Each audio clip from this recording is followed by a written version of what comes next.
Look, my chicken matches me today. It kind of does. Again, as always, I wear my Kamala Vice President. Nice. With honor and love. Thank you. I had my I'm speaking shirt on today, but I worked out in it, so I changed. And that's the way it goes. And I have Frida with me. Frida and the chicken. Yeah.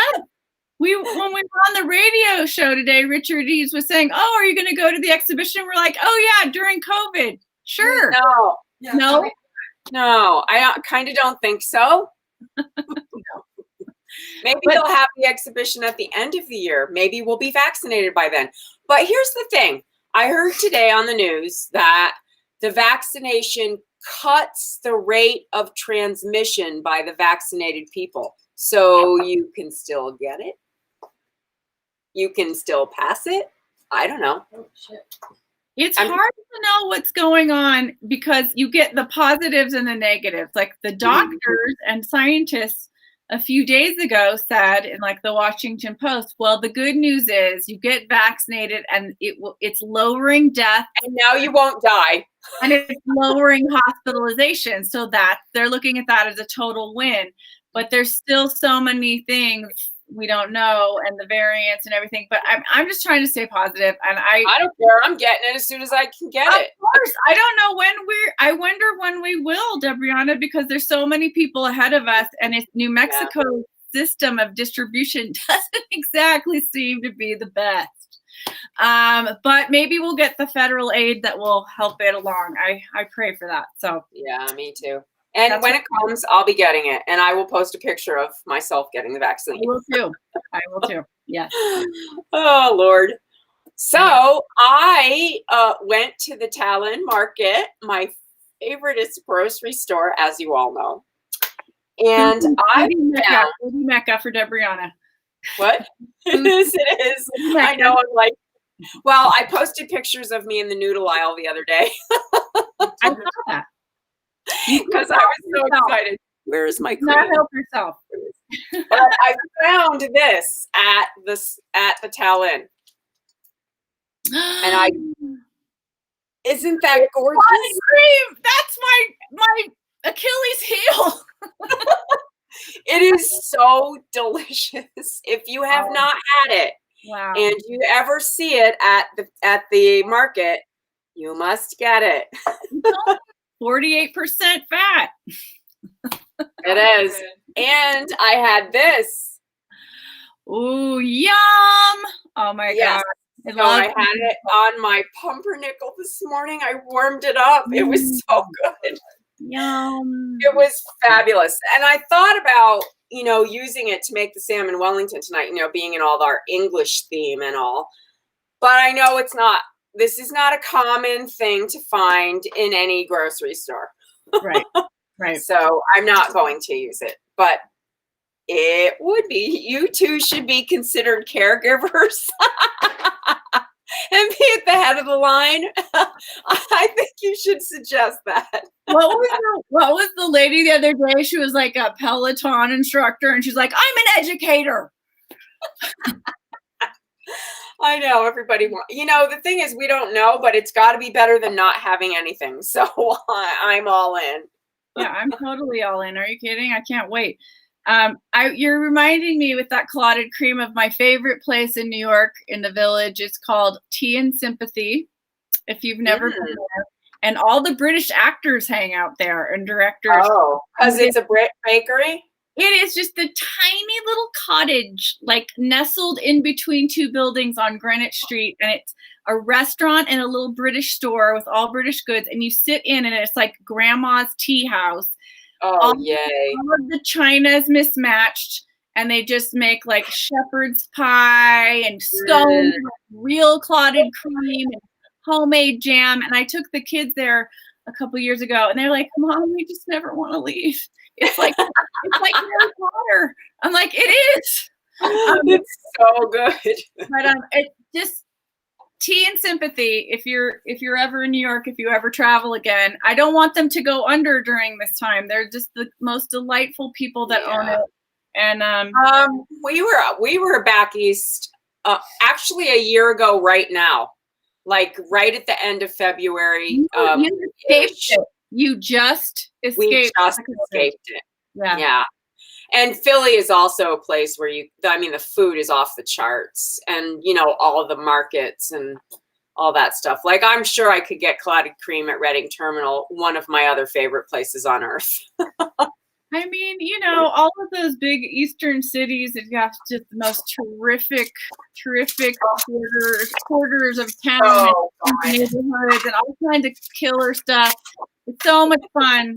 Someone's asking how long since you've been to New York. Okay, so you were a year ago. I'm trying to think for me. It's probably 2 years ago for me, and I was hoping to go this last year, and well, that didn't happen. Oh well.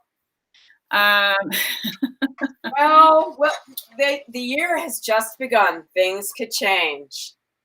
Trying to, see the glass of clotted cream half full. Well, I am going to be making a pseudo English treat. I mean, usually people make Wellington, obviously, with beef and mushrooms, and it is fabulous. And if you've never had beef Wellington, at least make the Dixelle, the reduced mushrooms. They're magical.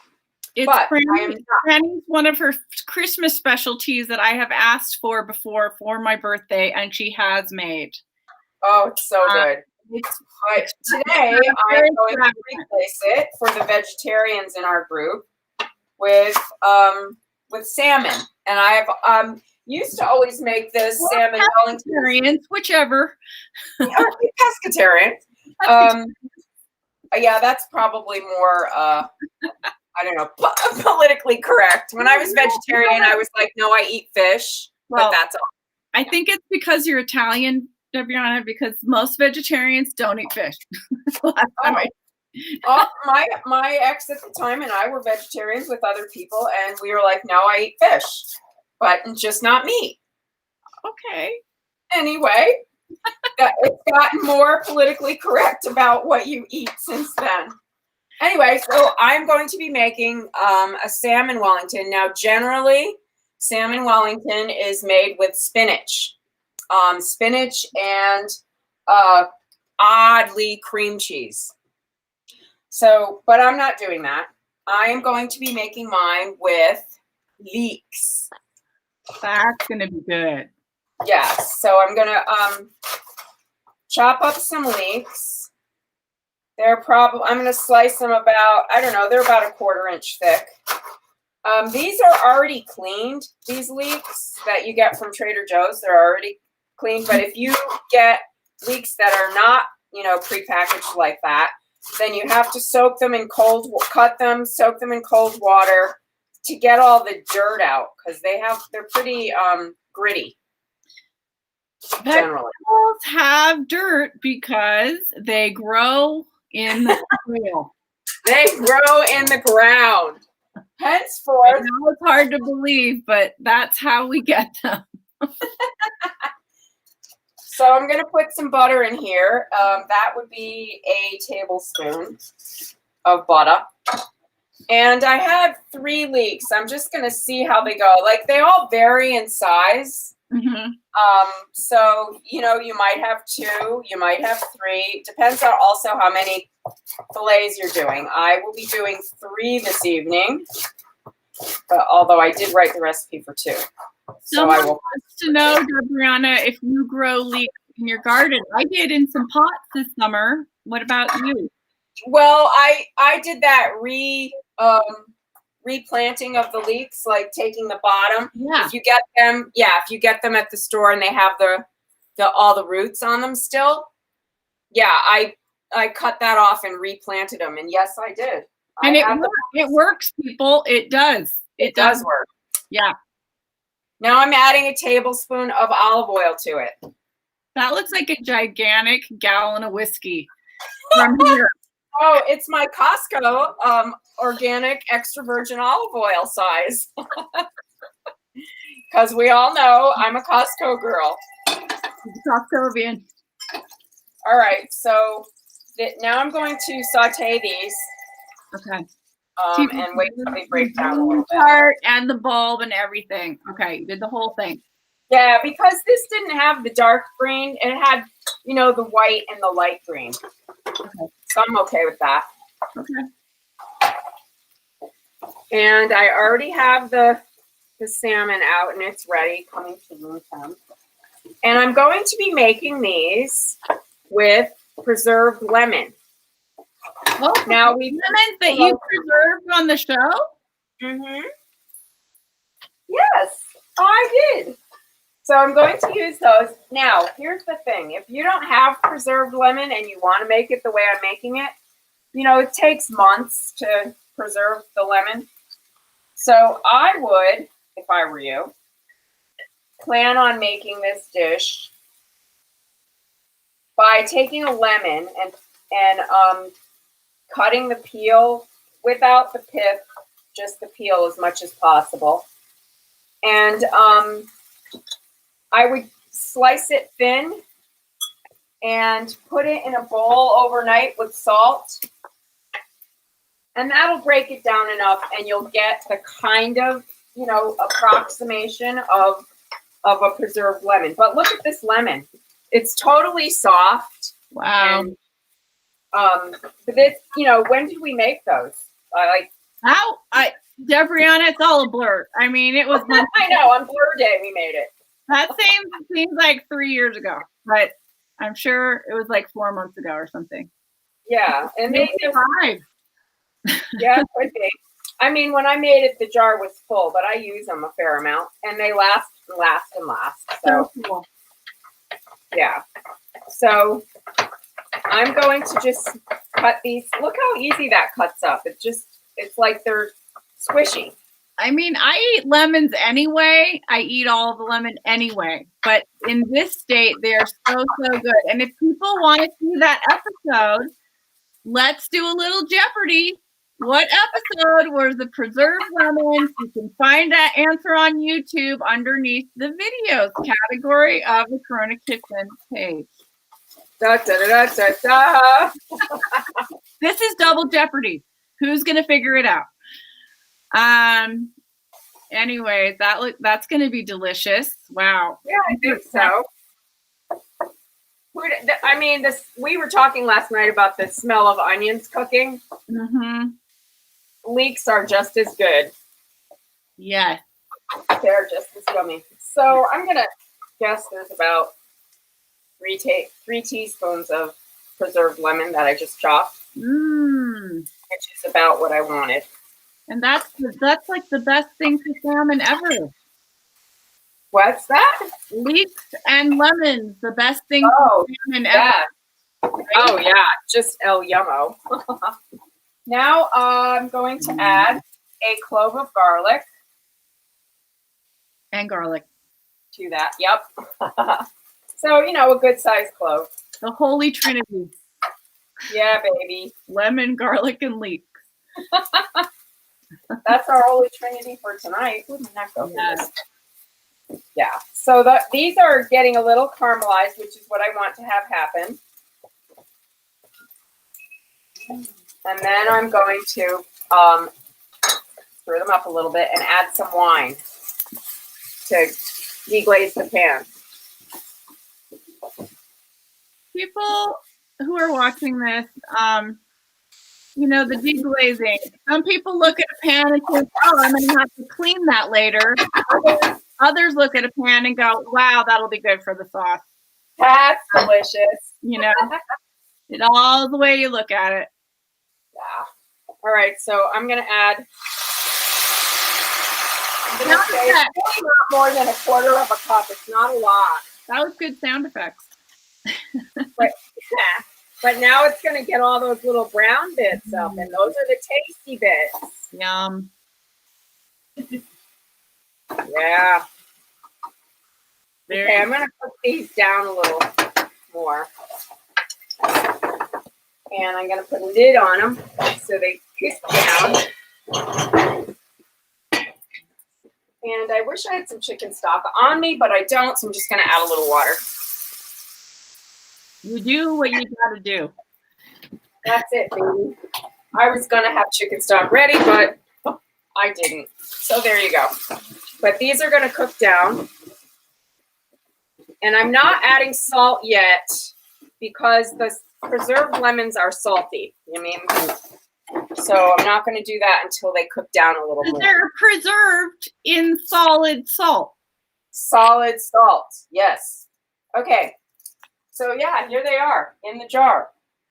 That's what they look like months later, and they were so lemony and yellow before. Oh, they're so good. They are so good. So the next thing is I'm going to add creme fraiche because everybody can get creme fraiche. Or you can add heavy cream. Oh, but see, these are nice. These are braising nicely and cooking down. Yep. All right. Next thing I'm going to do is turn the oven on because I need it at 425. And I have a prepared pan already with parchment on it. Okay. Those are the next things. And I'm going to let that cook for a little bit. I also have some breadcrumbs. Okay. Hang on with this. Push. Start. And I have some grated Parmesan. Okay. Oh, God, that smells good. Yeah. Right now, I'm going to prepare the egg wash that I will need for the puff pastry. Now, no. Pip, Pip, I did not make the puff pastry. No, you did not. No, I did not. The puff pastry. I did not make the puff pastry. I am using. You were just Julia Child moment for a second. That's right, because that's me and my chicken. I am not using puff pastry that I made. I am using DeForce, which I love.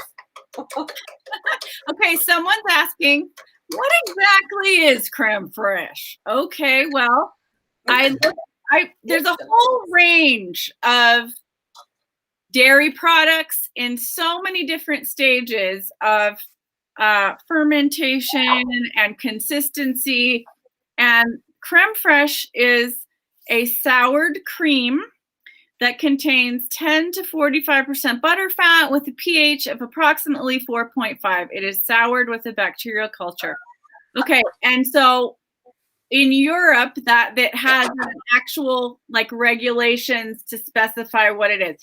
You could use sour cream, right? You could use American sour cream as a substitute, right? Okay, so this is weird. I was looking up other things to use double cream for because I was just cruising around. Yeah. And it said you can use the double cream to make sour cream. So I thought, whoa, how does one make sour cream? I looked it up, and the sour cream is made with the double cream and buttermilk. And you shake it up, and you let it basically get sour. Wow. Onward I read, and it says that most sour cream is just thick milk with a sour taste added. And I was, what? Okay. Horrified, I tell you. And so now I want to make sour cream. That makes me upset over my sour cream. I was a little upset, I have to say. I was like, what? I don't want to be eating things with thickeners. Let's just think this through for a second. Now, we all have experienced this. Okay, you go to the market, and in our markets, there's probably, and I feel like I'm a connoisseur of sour cream, even though I didn't know what you just said. But I mean, of the ones of the taste. So I have that feeling I'm a connoisseur, but now it's diminishing. But now I found out I'm not. But so when we go to the market, it's like what's the low level? It's Daisy. It's called Daisy. That's like the mainstream. That's probably the one that is described by the way you're talking, right? Of just well, you have to look in the label, and if the label says there are thickeners, then it's fake sour cream. Okay, Be on the lookout. Well, I'm going to check the Daisy next time I go because that's kind of the cheapest one.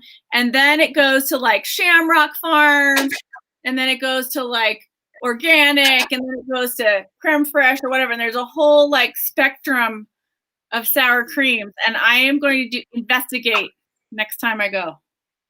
Okay. And I will. Well, I added 3 tablespoons of breadcrumbs, just plain. Okay. Okay. But I had them in my freezer. Do whatever you do. Got it. to get your breadcrumbs. Someone saying, "What is double cream?" Oh my God, this is a dairy lesson tonight. Okay, let's see. So what I recommend is it's delicious. You got to start. There's on Google. You can Google all this stuff, but I'm just looking at there's mascarpone, right? There's heavy cream. There's double cream brie. There's all kinds of stuff. It's thick cream. Yeah, I mean, very thick, delicious cream. A lot of these monikers are what they mean is, and I'm just looking up double cream. How does it differ?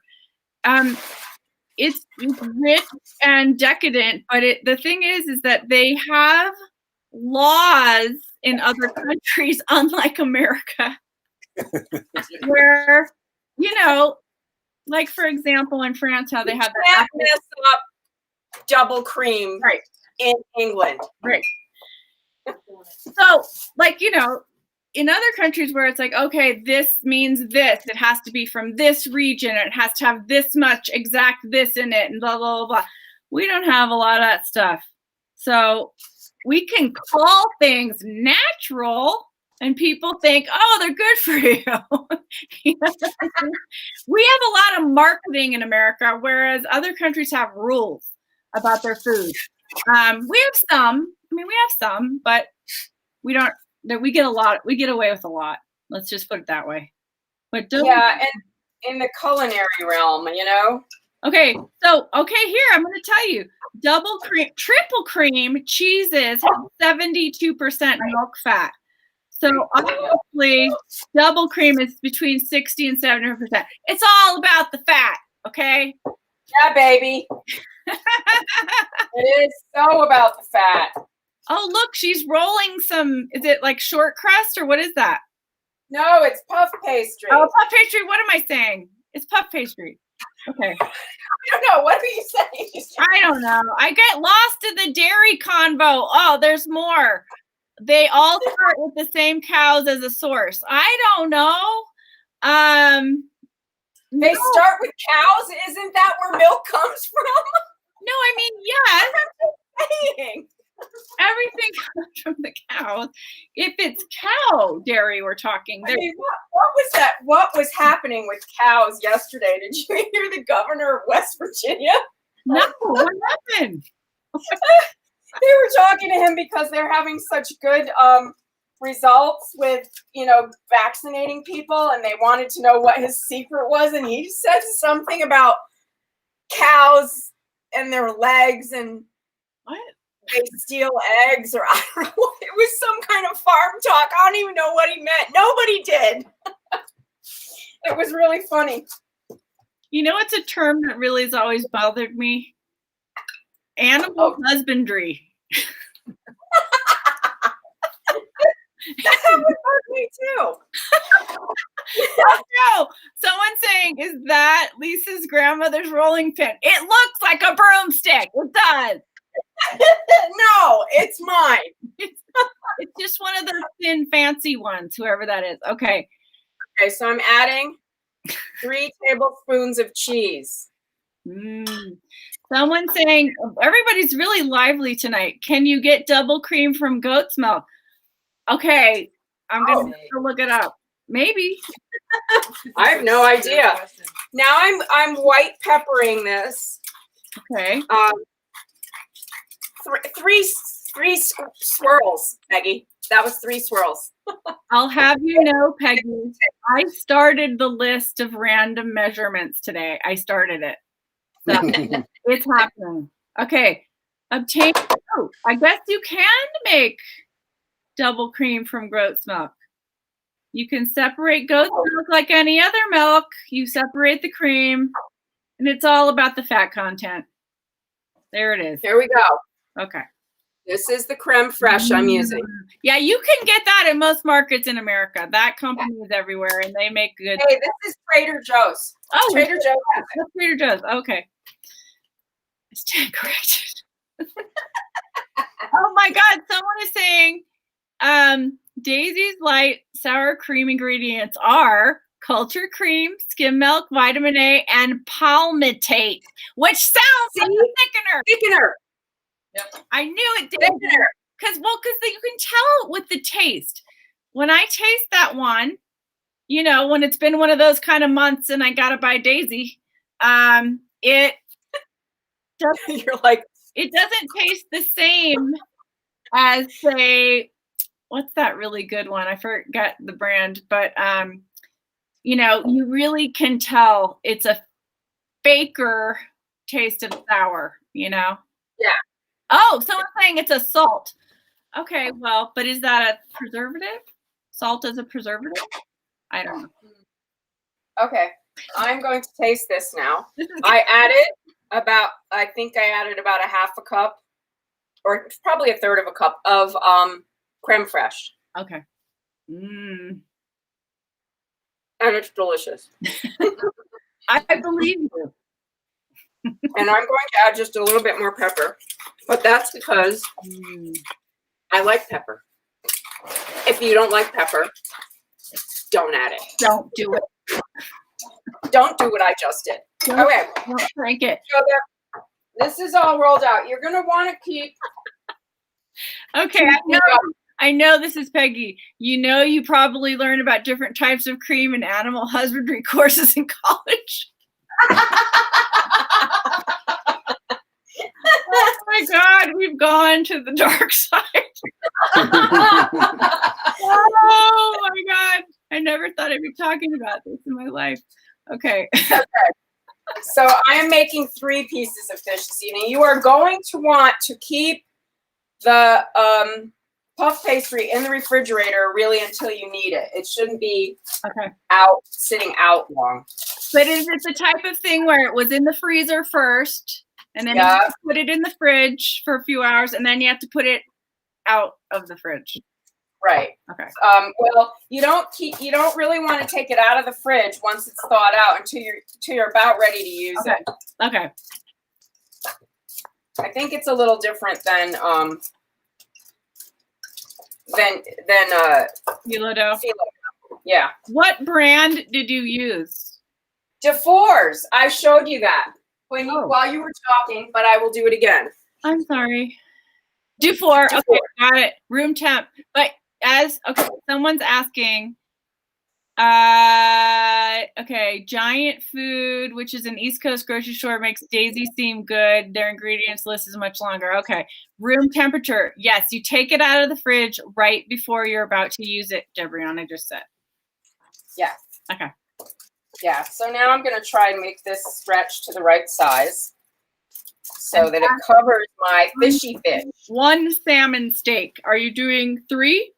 How many? Yeah, well, yeah, I'm going to do 3 tonight. Yeah. Okay. Oops. We had an unexpected guest. And we're happy to have her. Hi. Oh, well, I guess I can tell you. Corruption member Maggie is with them tonight. I'm going to use a little of my orange salt to season this. And then I'm going to take some Dijon mustard. Oh. And paint the top of it. Okay. Paint the top of my fish with that. Oh, that's going to be good. Yeah, just a little bit. So, just the cover the top. I can't tell you. That's like, it depends on how big your fish is.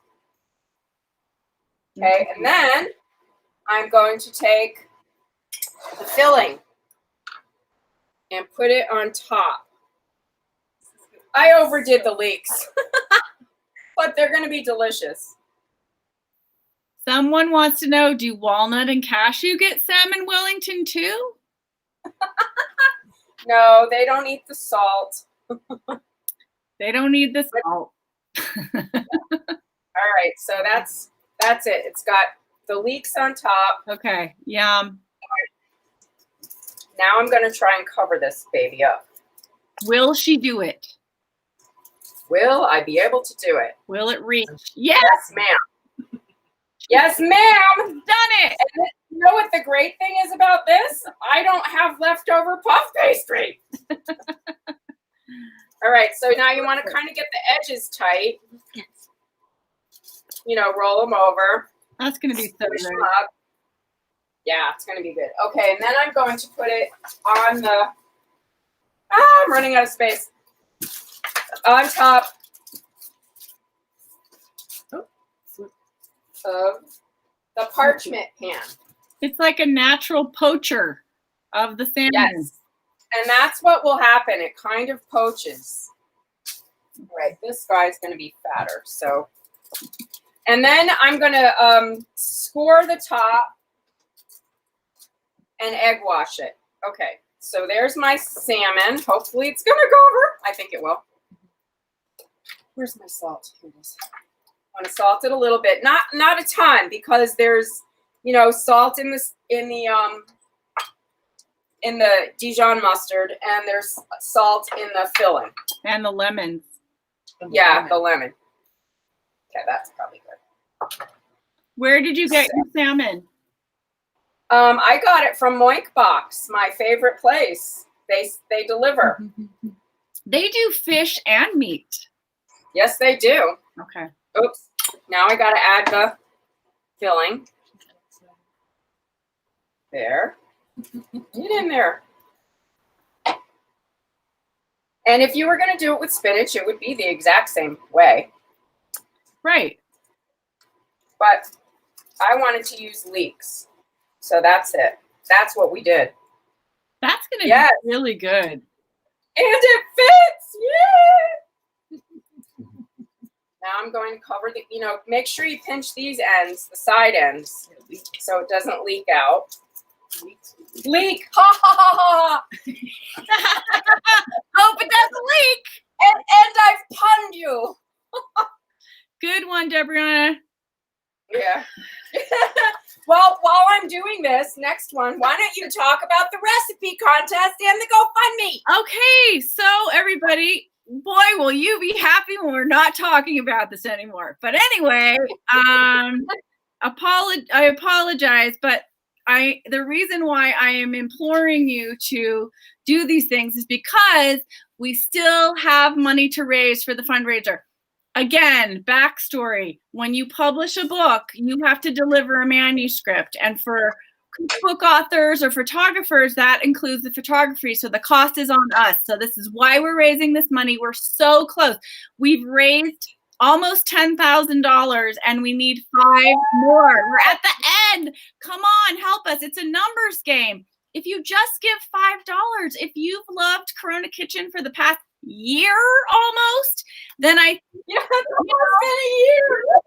$5, we will kiss your feet. Okay, just do it. It's so easy. Go to the GoFundMe. Through the ethers. We'll I made a crazy video that I posted today on the page. You can find it, or I'll post it again. And it has the GoFundMe link. Or just go to GoFundMe and put in Corona Kitchen, and you'll see the cover of the cookbook. You'll see Debrianna's face, and you'll know it's the right place to go. Okay, there's. Yeah, but we did a radio show today with Richard Eads, and Richard said, "Look up People Chronicles. Don't do that." We'll post a link to that. It was really fun. He was great. He played Talking Heads and Elvis Costello. It was really cool. But anyways, we're having a raffle. It started yesterday, and a week from yesterday, so next Tuesday, the raffle will end, and everyone who's donated up until that point, either $5, your name goes in once in the bowl. If you donated over 100, you get your name twice in. And we have these amazing prizes. We have a real brand new Cuisinart, courtesy of Holly's Homegrown. Thanks, Holly, for donating that. Then we have, that's the grand prize, and then we have a pair of gorgeous designer earrings from the David Furlano, right there. He's right there in front of us. Okay. Here, wait. Flip it around. There he is. Okay, we donated a beautiful pair of earrings. Then we've got Panina Meisels, renowned food photographer, one of her cookbooks that she photographed for William Sonoma. She's going to sign it to whoever gets that one, and we'll send it to you. And then lastly, Debrianna has her leftover tchotchkes from her one-woman show that she didn't get to take to London. That didn't go to London last year. Can get this amazing apron that says the Meatball Chronicles. She'll sign it, and it comes with a mug and everything. And the best part of that is her meatball recipe is on the apron, and she doesn't give that out. So that's the raffle. You want to be a part of it. It's such a numbers game for us right now. If we just had, 500 people give $5, or wait, am I doing the math wrong? No, 1,000 people. $5. We passed 3,000 people today on That's good. That's good math. Okay. Oh, look, So now those look good. And share, please share the GoFundMe. Please share To your friends and invite people to Corona Kitchen. We had an influx of so many people joining the community. Thank you, Richard. Thank you, everybody, and we hope you're having fun. And then what's the last thing I need to talk about? The recipe contest. Yes. So we're doing this cookbook. It's getting published by a New York publisher. It's real. It's legit. It's happening. 150 recipes. It's been a part of our life for months now. We've been working on this, and we want to share part of this with you in terms of recipes. We're doing a recipe contest for 10 Corona Kitchen members. All you have to do is send your recipe right now. Send your best couple, whatever, to thecoronakitch@gmail.com. It's all over the page. You'll find it if you forget. thecoronakitch@gmail.com. And just, don't you want to be in the book with us? It's going to be great. So that's it. It's going to be awesome. Okay, so I did, while you were chatting it up, I cross-hatched my puff pastry. We're all marveling at what you're doing right now. And your perfect splits for the steam. Okay, so now it's going in the oven. Oh, wow. 425. 425 for about 25 minutes. Okay. Maybe a half hour. I don't know. Well, it depends on, when. I don't know. I'm going to check it at 20. Then I'll look at 25. You just want it to be golden and crispy and, like that. You and I have the same rule of thumb. There's whatever the recipe says for the timing, but I always look at everything 5 to 10 minutes early to just check, just in case. You never know. Never know. You don't want to burn it. Ovens get weird. This is creme fraiche. It's good. Creme fraiche is good. It's really good. And this filling is really good. Like, you could just eat the filling. And be really happy. That's going to be so that's my story. I will take pictures when it comes out. It's going to be delicious. I think my mouth is watering. Yeah, it'll be good. But that's the story. Math and measuring is not Lisa's thing. No. It's not, but that's okay. She has other fabulous qualities. I have qualities that are much better than math and measuring. That's true.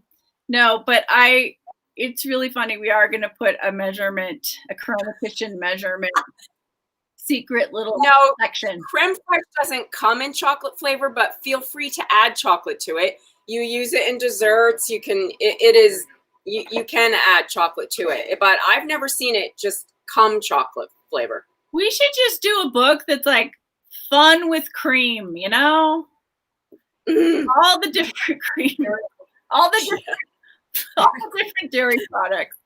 Well, someone's going to give us $50 for the book. What does that mean? What are you going to give? We are giving you raffles. Oh, someone's doing a challenge to donate to GoFundMe. Great, thank you. No, yeah. go to GoFundMe. Yeah, go to GoFundMe. I think that's what they mean. They're challenging other people. And Okay. I'm like, what? I'm giving you a plug. That was Maggie right here. Oh, here. I misunderstood. The creme fraiche has gone to her head. Maggie's getting a salmon. This is what creme fraiche will do to you. And double cream. It makes you cray in the head. Yay. Yay, thanks for the challenge. Yeah, please. Lisa's the Dairy Queen. Oh my God. Well, you guys, that's our show. And we will be back probably tomorrow. Maybe Friday. I don't know. Wait, we may take tomorrow off. We're going to take the day off tomorrow because we have to finish the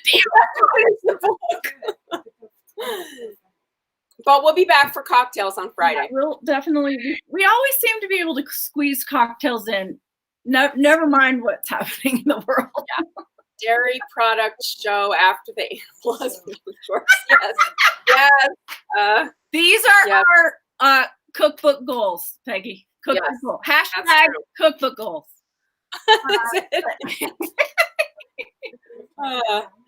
Well, thanks for hanging out with us, you guys. Take care, everybody. Be safe. Keep on cooking. Keep your mask. Keep on cooking. Yeah, please wear your mask. I'm wearing 2 these days. I'm not taking any chances. And I have a special carbon filter that makes me feel better for some reason. Yeah. Every help we can get, we will use. Hip, hip, hip, hip, hip. I'll post this